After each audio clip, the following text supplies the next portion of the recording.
अच्छे लोगों के साथ ही बुरा क्यों होता है और अच्छे लोग इस संसार से जल्दी क्यों चले जाते हैं। एक प्रसंग का स्मरण करिएगा आप लोग। एक बार भगवान नारायण और देवऋषि नारद दोनों भ्रमण करने के लिए चले और भ्रमण कर रहे थे। मृत्युलोक में घूमते घूमते घूमते घूमते एक सेठ जी के दरवाजे पर, और सेठ जी के दरवाजे पर दोनों ने ब्राह्मण का रूप रखा और ब्राह्मण का रूप रखकर देवऋषि नारद जी ने भगवान विष्णु जी से कहा कि मुझे बहुत तेज प्यास लग रही है। भगवान नारायण ने कहा कि सामने एक सेठ जी का घर है, चलो अपन वहां चलते हैं। और सेठ जी के दरवाजे पर जाकर उन्होंने आवाज लगाई, भैया कोई है क्या। भगवान विष्णु और देवऋषि नारद दोनों ने आवाज लगाई, भैया कोई है क्या, भैया कोई है क्या। दरवाजा सेठ जी ने खोला और खोलने के बाद पूछा तुम कौन हो।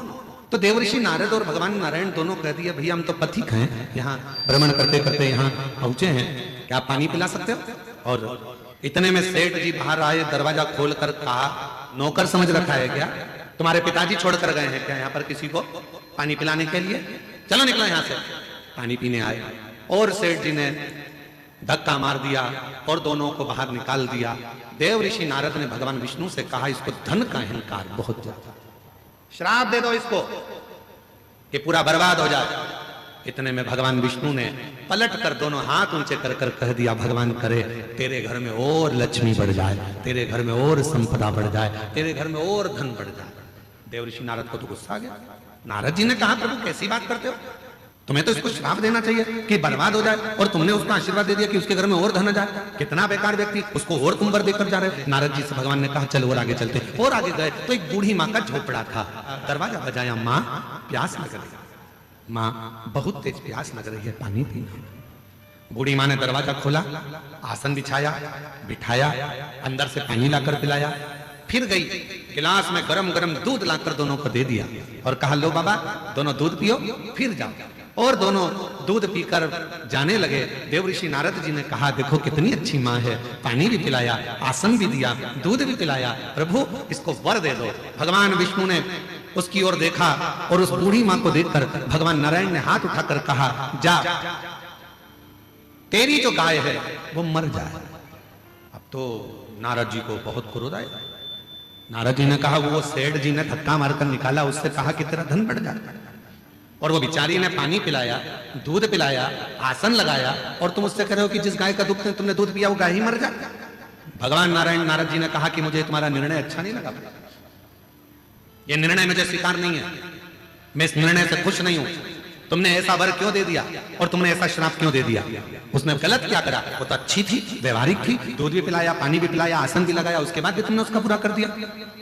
तीसरे नंबर का प्रश्न है, किसी ने करा 18 प्रश्न में से तीसरा प्रश्न है कि अच्छा करने वाले के साथ बुरा क्यों होता है। उसका उत्तर इस कथा में है, इस कथा के संवाद में है। भगवान देवऋषि नारद ने भगवान विष्णु से कहा, तुमने ठीक नहीं करा, तुमने उसको, उसकी गाय बेचारी उसी के सहारा था और तुमने उसको मरने का कह दिया, क्यों। भगवान कहने लगे, सुनो देवऋषि नारद, मैंने सेठ जी के यहां लक्ष्मी बढ़ने का वर इसलिए दिया क्योंकि सेठ धन के अहंकार में तुम्हें और मुझे धक्के मारकर निकाल दिया। सेठ के यहां लक्ष्मी बढ़ेगी और वो लक्ष्मी के लोभ में इतना पड़ा रहेगा, इतना पड़ा रहेगा उस माया के लोभ में कि मरने के बाद वो सांप बन जाएगा और उसी धन के आगे पीछे घूमता रहेगा सांप बनकर। और मैंने वो बूढ़ी माँ जो मेरा भजन करती है, पथिकों की सेवा करती है, उसको, उसके घर की गाय को मरने का इसलिए कहा क्योंकि नारद वो बूढ़ी माँ कुछ दिन में मरने वाली है, उसकी उम्र पूरी हो गई, वो मरने वाली है, पर उसके घर में कोई नहीं है। वो दिन रात अपनी बुद्धि में उलझी रहती है कि मेरी गाय का क्या होगा, मेरी गाय का क्या होगा, मेरी गोमाता का क्या होगा, मैं मर जाऊंगी तो मेरी गाय कौन रखेगा, मेरी गाय को कौन पालेगा, इसको चारा कौन देगा, इसको पानी कौन देगा। इसलिए मैंने एक काम कर दिया कि उसको कह दिया कि तेरी गाय मर जाए। अर्थात इस बूढ़ी माँ ने हमें जल पिलाया, इस बूढ़ी माँ ने हमें दूध पिलाया, इस बूढ़ी माँ ने हमें आसन दिया, तो फर्ज मेरा है कि ये जब मरे तो इसकी बुद्धि में गाय ना रह जाए, नहीं तो मरने के समय पर जो याद रहता है उसी की योनि मिल जाती है, फिर वो उसमें भटकेगी, फिर 84 के चक्कर में पड़ेगी। और अगर वो गाय चली गई और उसकी बुद्धि में वो गाय नहीं रही और जब वो प्राण त्यागेगी तो वो मुझ में समा जाएगी, बैकुंठ आ जाएगी, फिर वो भटकेगी नहीं, फिर वो इधर उधर नहीं जाएगी। अब हमको लग रहा है कि भगवान ने हमारे साथ बुरा करा। लोग कहते हैं अच्छे लोगों के साथ बुरा क्यों होता है, पर याद रखना अच्छे के साथ बुरा इसलिए होता है कि भगवान उसको पकड़कर अपनी मंजिल तक ले जाना चाहता है। बुरा इसलिए हो रहा है कि भगवान उसको संभालना चाहता है। बुरा इसलिए हो रहा है क्योंकि वो उसको हाथ पकड़कर उसकी मंजिल तक पहुंचाना चाहता है। आप उसको समझते नहीं, बस अपनी बुद्धि से लगे और कह दिया बेचारा कितना अच्छा था, मंदिर जाता था, एक लोटा जल चढ़ाता था। कई लोग कहते अरे गुरुजी हम मंदिर गए, हमने भगवान को जल चढ़ाया, भगवान की सेवा करी, भगवान का स्मरण करा, उसके बाद मेरा एक्सीडेंट हुआ, मेरा हाथ टूट गया। अच्छा हुआ कि तूने जल चढ़ाया और हाथ टूटा, नहीं तो उस समय पर तो तेरे प्राण जाने का समय था। पर बड़े तलवार की नोक को भगवान ने सुई की नोक पर निकाल दिया और तेरे हाथ को तोड़कर उस समय की काल घटना को